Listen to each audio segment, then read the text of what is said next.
સુરત વેસુમાં માજી સરપંચ અને જમીન દલાલે બોગસ દસ્તાવેજ ઊભા કરી કરોડોની જમીન પચાવી પાડી, બંનેની ધરપકડ. સુરત શહેરના વેસુ ગામમાં માજી સરપંચની ક્રાઇમ બ્રાન્ચે ધરપકડ કરી છે. વેસુના માજી સરપંચ નવીન પટેલ જમીન દલાલ સાથે મળી મૃત્યુ પામેલી વૃદ્ધાની બોગસ વીલ બનાવી જમીન વેચી મારી હતી.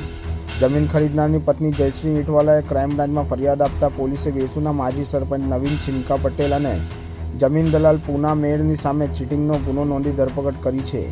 અગાઉ નવીન સામે ઉમરા પોલીસમાં હત્યાની કોશિશ, સરકારી કર્મી પર હુમલો અથવા પોલીસમાં જમીનની ઠગાઈ અને ડુમ્મસમાં જુગારના કેસમાં પકડાયો હતો. આરોપી પૂનાભાઈ મેર તથા નવીનભાઈ પટેલ જે વેસુ ગામના જે તે વખતના સરપંચ હતા તથા તપાસમાં નીકળે એ અન્ય વિરુદ્ધમાં આઈપીસીની કલમ 406, 420, 465, 467, 468, 120B વગેરે મુજબનો ગુનો દાખલ કરવામાં આવે છે. ગુનાની હકીકત એ રીતની છે કે આ કામના જે ફરિયાદી બેન છે જયશ્રીબેન ઈટવાળા, એ લોકોએ 2005ની સાલની અંદર એક પ્લોટ લે છે વેસુ ગામની અંદર 400 વારનો, જેની આજની માર્કેટ વેલ્યુ 4 થી 5 કરોડ થાય છે. એ જે પ્લોટ લે છે અને પ્લોટ લઈ અને દસ્તાવેજ કરાવે છે.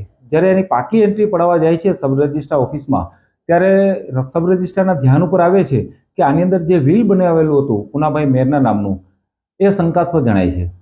આમને લઈને ક્રાઇમ બ્રાન્ચમાં અરજી કરવામાં આવે છે અને અરજીની તપાસની અંદર એ ફલિત થાય છે કે 2003ની અંદર આ કામના જે વીલ બનેલું હતું એ વીલ સોમીબેન મકનભાઈ પટેલ, સોમીબેન મકનભાઈ કે જે પ્લોટના હોલ્ડર હતા અને એ મરણ ગયેલા હતા 1965ની સાલમાં. 1965ની સાલમાં મરણ ગયેલા હતા, છતાં એના નામનું એક ડુપ્લિકેટ વીલ એ 2003ની સાલમાં પૂનાભાઈ મેરના નામનું બનાવવામાં આવે છે. 2004ની અંદર એક power of attorney, irrevocable power of attorney 2004ની અંદર પૂનાભાઈ મેર બનાવે છે અને એ પાવર અને એ વીલના આધારે એ લોકો 2005ની અંદર આ કામના જે ફરિયાદી છે એ સોમીબેન, ફરિયાદી છે જયશ્રીબેન અને એમના પતિ, એ બંનેને વેચાણ દસ્તાવેજથી વેચાણ કરી આપે છે.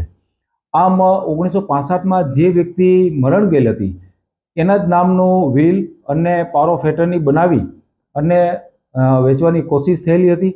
એની સાથે ચીટિંગ, છેતરપિંડી અને બોગસ ડોક્યુમેન્ટ બનાવવામાં આવેલ હોય ગુનો રજીસ્ટર કરવામાં આવેલ છે.